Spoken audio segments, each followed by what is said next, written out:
Olá pessoal, estou de volta com mais um vídeo e agora para falar como fazer uma boa confissão. Antes, porém, se você não se inscreveu ainda no meu canal, se inscreva, deixa aí o seu like, seu joinha, compartilhe esse vídeo com outras pessoas que talvez possa ajudar. No vídeo anterior, eu falei do ato penitencial que ele não se configura confissão. E hoje eu quero falar nesse vídeo sobre a confissão auricular, aquela confissão que você procura um sacerdote para fazê-la, para se colocar à disposição, para corrigir os seus pecados, as suas falhas e receber a absolvição, o perdão de Deus mediante a absolvição do sacerdote. Então, como fazer uma boa confissão? Primeira coisa é que a igreja ela pede que pelo menos a pessoa se confesse 2 vezes ao ano, por ocasião da Páscoa e por ocasião do Natal, no mínimo 2 vezes. Esses 2 momentos fortes, esses 2 momentos importantes, é valioso fazer uma boa confissão. Mas você pode confessar mais vezes, em outros momentos, de acordo com a sua necessidade. O sacramento da confissão, ele está enquadrado dentro do sacramento da cura. Então, nós temos aí várias categorias de sacramento, e o sacramento da confissão, ele é um sacramento de cura, ele nos regenera, ele cura a nossa alma, perdoa os nossos pecados. Então, juntamente com o sacramento da unção dos enfermos, o sacramento da confissão, ele é um sacramento de cura. Antes de confessar, é importante que seja feito um momento de oração. Você pretende fazer a confissão? Então reze antes, coloque-se em oração, faça um momento para que você possa se colocar diante de Deus, preparando o terreno do seu coração. Então esse é o primeiro passo. O segundo passo é fazer um bom exame de consciência. Então, junto com a oração, ou após o momento de oração, você deve fazer um profundo exame de consciência. O que é um exame de consciência? É você fazer uma memória dos seus pecados, das coisas que você cometeu, que sabe que não são corretas, que ofenderam a Deus, que ofenderam o seu próximo e que você se arrepende e vai buscar a confissão, pedindo absolvição desses pecados. Então, no exame de consciência, você vai listar os pecados, elencar os pecados que você cometeu e que você se arrepende e que você se propõe a não repeti-los mais. Então, o exame de consciência é importante. E depois, pedir a graça de uma sincera contrição, de um arrependimento, porque de nada adianta você, se você for confessar um pecado que você cometeu, mas que você não se arrependeu de ter cometido, então é melhor não confessá-lo. Na confissão, nós levamos apenas os pecados que nós nos arrependemos deles e não queremos cometer mais. Isso tem que ficar muito claro, porque há pessoas que confessam sem ter se arrependido do pecado e voltam a cometê-lo de novo. Isso é uma banalização do sacramento da confissão. Então, é importante se propor a não repetir mais aquele pecado. E então você vai procurar o sacerdote para fazer a confissão, para fazer uma boa confissão. Na confissão, confesse pecados, então, que você tem um profundo arrependimento deles. Você se arrepende de ter cometido aquele pecado ou aqueles pecados. Lembrando que para se confessar não precisa ter uma lista enorme de pecados, basta um, desde que você se arrependa profundamente dele. Mas se você tiver uma lista, também todos da sua lista você deve se arrepender deles e se propor a não repeti-los mais. Depois é importante ser objetivo na confissão. Confissão não é direção espiritual. Se você quiser conversar com o padre, fazer uma direção espiritual, marque um outro momento. Muitos padres, e eu sou um deles, eu costumo perguntar: é confissão? Porque se for um bate-papo, uma conversa, uma direção espiritual, não tem absolvição. A confissão precisa ser objetiva. A direção espiritual não. Por isso é bom separar esses dois momentos. Muita gente confunde, vai para a confissão e quer conversar com o padre, fazer um bate-papo, se alongar, sobretudo se for naquelas confissões de Páscoa e de Natal, que tem uma fila de gente esperando para confessar. Não é momento para conversar, para fazer direção espiritual, para pedir conselhos, deixa para um outro momento.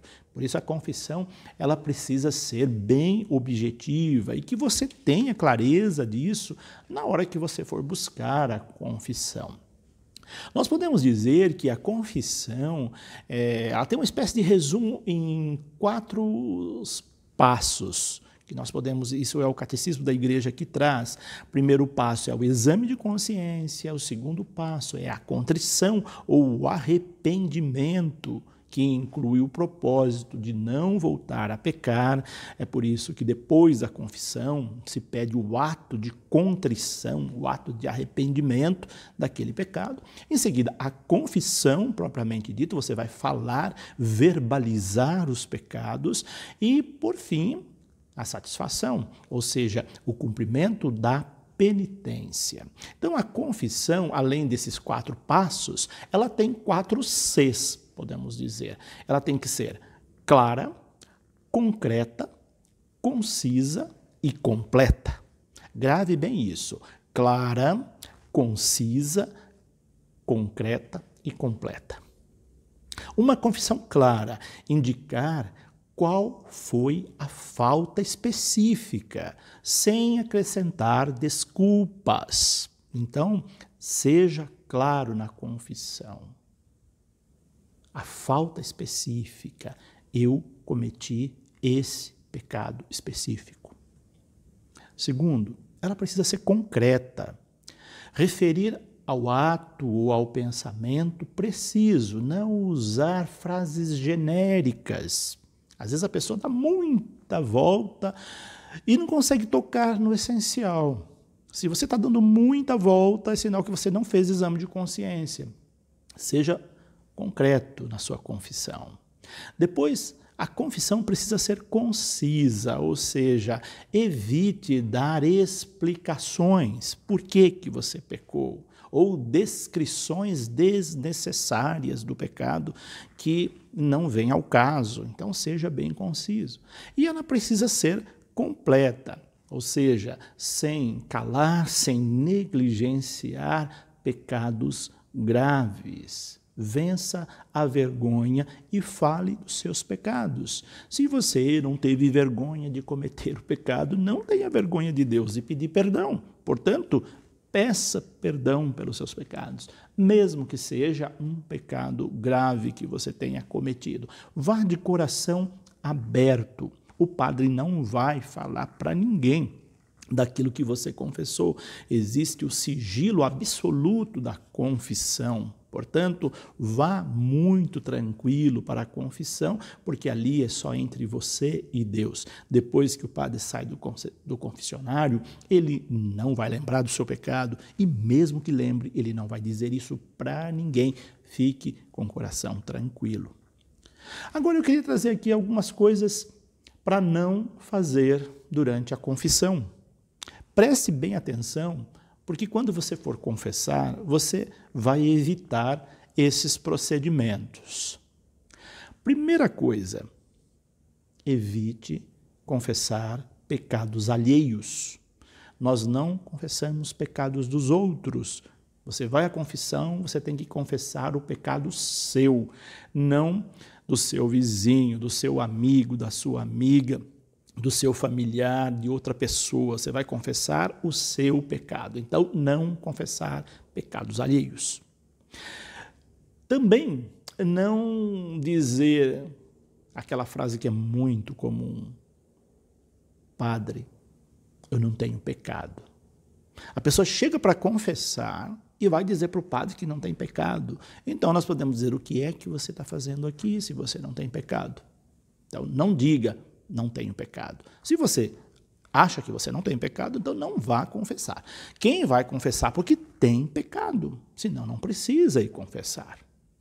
Depois, dizer que só não matou e não roubou, o resto fez de tudo. Espera aí. Pecado não é só matar e roubar. Existem muitas formas de matar, de roubar, mas existe uma gama enorme de pecados. Se você chega e diz para o padre, padre, eu só não matei e não roubei, o resto eu fiz de tudo. Tá bom, então vamos apontar tudo o que você fez. E a pessoa acaba não falando nada. Então quem diz isso é porque não fez também um exame de consciência. Ou então, em vez de confessar, a pessoa vem para bater um papo, ela vem para fazer direção espiritual, ela vem para perguntar alguma coisa. Também, se é esse o seu caso, deixe para um outro momento. Ou então, quando o padre pergunta quais são os seus pecados, e a pessoa diz muitos, mas não diz nenhum. Então, também é sinal de que ela não fez um exame de consciência. Ou então dizer, você chega para confessar, a pessoa chega para confessar e ela vai dizer, padre, aqueles pecados que todo mundo tem. Quais pecados todo mundo tem? É o seu pecado, não é o pecado de todo mundo que você vai confessar. Ou então, pecador, todos nós somos. Isso é óbvio, todos nós somos pecadores, mas os seus pecados, quais são? Ou então, aqueles pecadinhos do dia a dia. Pecadinhos do dia a dia? Espera aí. Enumere, diga quais são os pecadinhos do dia a dia. Então, é preciso ter essa objetividade. Ou então a pessoa diz, padre, eu pequei contra o 6º mandamento, mas ela não especifica o que ela fez, que o 6º mandamento tem uma lista enorme de situações que a pessoa pode ter cometido dentro do 6º mandamento. Ou então repetir automaticamente os 10 mandamentos. Ela começa, não amei a Deus sobre todas as coisas, não honrei pai e mãe, não guardei domingos e festas, pequei contra a castidade, etc. Também é sinal de que a pessoa está fazendo uma coisa por obrigação, automática, ela não fez exame de consciência, ela não fez revisão de vida, ela simplesmente decorou os 10 mandamentos e inverteu e está ali por obrigação. Isso não é uma confissão boa, isso não é uma boa confissão. Isso é sinal de que você não aprendeu a confessar se você faz isso também. Os 10 mandamentos servem para a gente, para iluminar o que nós devemos fazer corretamente, mas não é para repeti-los automaticamente, invertendo aquilo que não fez. Enfim, para você fazer uma boa confissão, você precisa ser objetivo, pedir perdão, se propor a mudar e cumprir a penitência. Mas se o padre não der penitência, se ele não passar uma penitência para você clara, especificamente, é porque a penitência já está implícita no ato de você corrigir aqueles pecados. Quer maior penitência que isso? Você cometeu um pecado e agora a sua penitência é corrigir aquela falha. Então, se o padre não passou especificamente uma penitência, a sua penitência é corrigir aquela falha, aquele pecado que você cometeu. Isso já é uma penitência grandiosa. Então, não basta o padre, vai ali, reza 10 Ave Marias, 10 Pai Nosso. Eu geralmente não costumo fazer isso. Eu deixo que a pessoa tenha o bom senso de corrigir as falhas que ela cometeu. Então, esse é uma sugestão aí para você que quando vai confessar e cobra, padre, o senhor não vai me dar penitência? A penitência é exatamente essa. Então, evite, para finalizar, evite os 2 extremos, o excesso de confissão ou então ficar muito tempo sem se confessar. O excesso de confissão, a pessoa que quer confessar todo dia, é sinal de que ela não entendeu o sentido da confissão, porque ela não está se propondo a corrigir suas falhas, a se emendar, a ser uma pessoa boa. Então, ela está viciada em confissão. Isso é um erro. Mas também ficar muito tempo sem confessar, afastado da confissão, mostra que a pessoa não entendeu a misericórdia de Deus. Ou ela se acha totalmente sem pecado, ou ela não entendeu o que significa o verdadeiro sacramento da reconciliação, da misericórdia de Deus. Essas são aí algumas sugestões, dicas para se fazer uma boa confissão. Se você gostou, compartilhe esse vídeo. Por hoje é isso. Deixo aqui o meu abraço, que Deus os abençoe e até o nosso próximo vídeo.